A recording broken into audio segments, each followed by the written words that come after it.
Assalamualaikum warahmatullahi wabarakatuh. Apa kabar kalian semua anak-anakku? Semoga kita masih diberikan kesehatan oleh Allah Subhanahu wa taala. Pada pertemuan kali ini, kita akan melangkah ke materi baru yaitu peralatan kerja bangku. Peralatan kerja bangku ini adalah semua aktivitas atau semua kegiatan yang proses produksinya itu dilakukan secara manual tanpa menggunakan mesin yang pengerjaannya itu di atas meja kerja. Kegiatan kerja bangku itu meliputi proses pemotongan, ada proses perataan, ada proses pelubangan, ada proses pembuatan ulir, dan ada proses pengukuran. Kegiatan peralatan kerja bangku itu hampir sama seperti kegiatan menggunakan hand tool atau alat-alat tangan. Bedanya, kalau hand tool atau peralatan tangan, semua kegiatannya itu hanya digunakan untuk memasang dan melepas benda kerja. Sedangkan peralatan kerja bangku itu bisa mengurangi volume benda kerja atau merubah volume benda kerja tanpa menguranginya. Nah, apa saja peralatan yang termasuk kerja bangku? Yang pertama, itu ada yang namanya gergaji besi atau hacksaw. Gergaji besi itu digunakan untuk memotong logam campuran atau alloy dan baja dengan kadar karbon yang rendah. Namanya saja gergaji besi.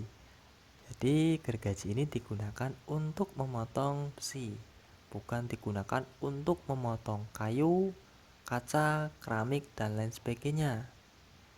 Di rumah kalian atau mungkin kalian pernah mengamati, gergaji kayu dan gergaji besi itu bentuknya berbeda. Kalau gergaji besi itu ada tangkai dan handle-nya. Artinya, pada saat kita akan memotong besi, itu kita harus menggunakan dua tangan. Satu tangan digunakan untuk memegang bagian handle. Nah, tangan yang satunya digunakan untuk menahan tangkainya. Jadi, pada saat memotong, kita harus menggunakan dua tangan. Nah, sedangkan pada gergaji kayu, itu biasanya cukup menggunakan satu tangan saja. Di samping itu, kenapa kita harus menggunakan dua tangan? Karena logam itu cenderung lebih berat, atau cenderung lebih susah dibanding dengan kayu yang cenderung relatif mudah pada saat dipotong. Jadi, harus menggunakan dua tangan. Lalu berikutnya ada yang namanya penitik atau center punch. Center punch ini digunakan untuk memberi suatu titik tanda pada besi sebelum besi itu akan dibor. Ya, nah, mesin bor kalau misalkan mau melubangi atau mengebor benda kerja, tetapi tidak diberi penitik, khawatirnya atau kesalahan yang terjadi nanti hasilnya akan miring. Untuk menghindari hal tersebut, maka diberi suatu penitik. Nah, penggunaan atau cara menggunakan penitik yaitu dipukul menggunakan palu, sehingga bisa kategorikan penggunaan ini dipukul sampai membentuk tanda sehingga mata bornya itu bisa pas dengan tanda tersebut. Lalu ada alat yang hampir sama dengan penitik yaitu penggores. Bedanya, kalau penitik itu penggunaannya dipukul menggunakan palu untuk memberi suatu titik tanda. Sedangkan untuk penggores, alat ini digunakan untuk menggores benda yang akan dipotong. Misalnya kita akan memotong besi atau kayu. Kita bisa memberikan suatu goresan di bagian tersebut. Nah, untuk penggores ini alternatif jika kita tidak atau jika kita akan memotong besi yang tandanya yang kita gunakan menggunakan pensil atau tinta itu tidak terlihat. Nah, salah satu atau penggunaan yang paling tepat itu memberi tandanya menggunakan suatu goresan, menggunakan penggores. Nah, selanjutnya kalau penitik tadi dipukul menggunakan palu, sedangkan penggores itu tidak, hanya digoreskan saja. Jadi bisa dibayangkan kalau ujungnya itu sangat tajam, seperti jarum. Berikutnya ada yang namanya penggaris siku atau steel square. Penggaris siku itu berfungsi untuk membuat garis sudut, lalu memeriksa kemiringan atau kesikuan pada suatu benda. Yang terakhir, memeriksa kerataan permukaan benda. Kita tahu benda tersebut siku atau tidak, lalu rata atau tidak, kita bisa menggunakan penggaris itu atau steel square. Nah, lalu ada lagi peralatan kerja bangku selanjutnya yang namanya ragum atau vise. Ragum itu berfungsi mencepit benda kerja. Kita akan memotong besi, kita akan mengikir, kita akan mengebor. Maka dudukannya atau tempatnya untuk mencepit benda kerja adalah ragum. Jangan sampai kita melakukan pekerjaan itu di lantai yang tidak dijepit, apalagi langsung bersentuhan dengan tangan. Itu tidak disarankan. Nah, ragum ini mengalternatifkan supaya benda tersebut tercekam dengan baik.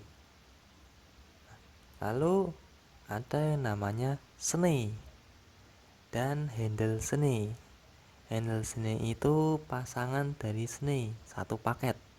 Snei itu digunakan untuk membuat ulir baru pada sepotong besi yang fungsinya itu besi akan dibuat suatu baut ya atau ulir luar.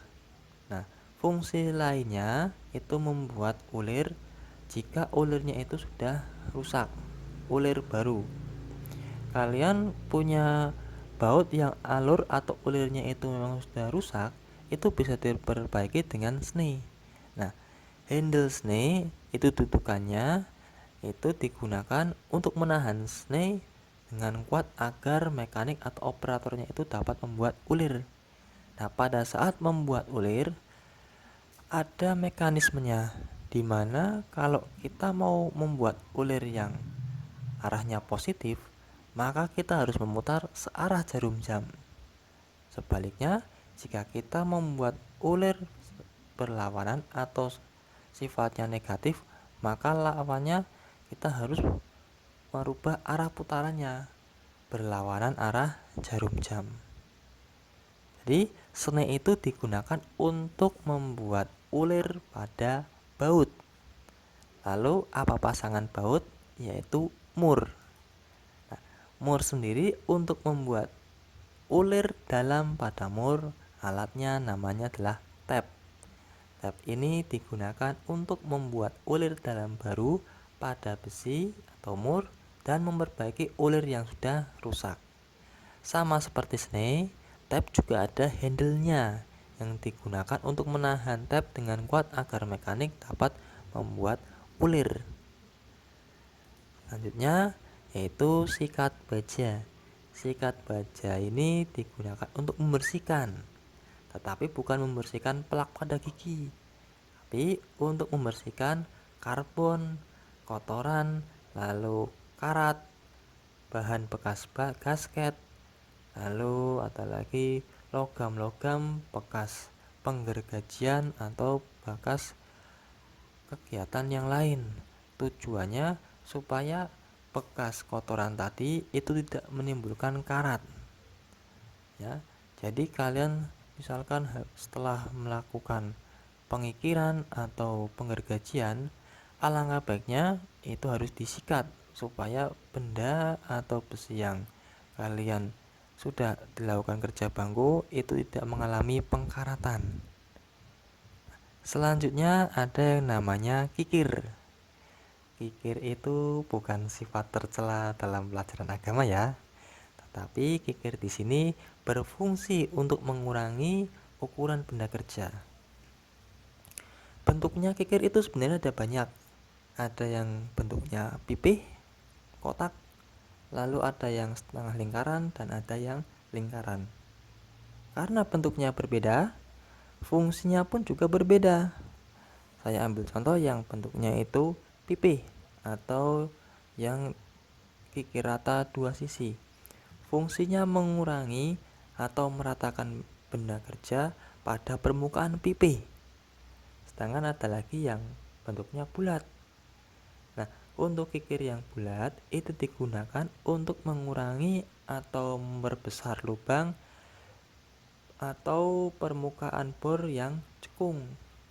Biasanya kalau misalkan kita habis mengebor benda kerja, kalau lubang bornya itu terlalu kecil, kita bisa memperbesarnya menggunakan kikir bulat atau pada permukaan cekung, di mana pada posisi setengah lingkaran mau diperbesar lagi atau diratakan, kita bisa menggunakan kikir yang tipenya tipe bulat. Nah, sekian untuk materi hari ini. Harapannya kalian bisa memahami apa itu hand tool, apa itu peralatan kerja bangku. Lalu apa kesimpulannya? Untuk peralatan hand tool atau peralatan tangan, peralatannya itu hanya digunakan untuk memasang dan melepas benda kerja. Ya. Sedangkan untuk peralatan kerja bangku, aktivitas atau peralatan yang akan digunakan itu condongnya untuk mengurangi benda kerja, mengurangi volumenya atau merubah volumenya, seperti memotong menggunakan gergaji besi, lalu mengikir, lalu ada lagi membuat ulir dengan tape atau snake. Saya akhiri sampai sekian. Assalamualaikum warahmatullahi wabarakatuh.